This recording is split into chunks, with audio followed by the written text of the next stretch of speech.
Governo Timor-Leste aprecia o governo Malásia em apoio para a adesão Timor-Leste à ASEAN.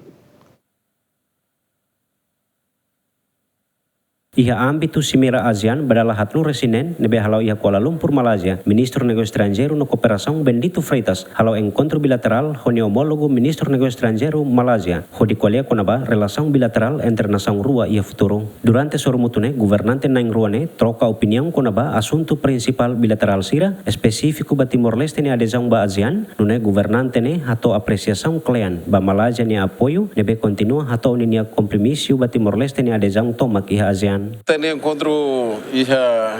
bilateral com a Malásia, né reafirma Timor-Leste na posição e nós agradece, reconhece gratidão toma que apoio toma na beca o governo Malásia e o Ministério dos Negócios Estrangeiros Malásia na beca apoio Macasta Tebes, ba capacitação ser na apoio vai ter unidade dedicada a Tebes e a secretário-geral de Jakarta, ASEAN, não temos apoio para Timor na beca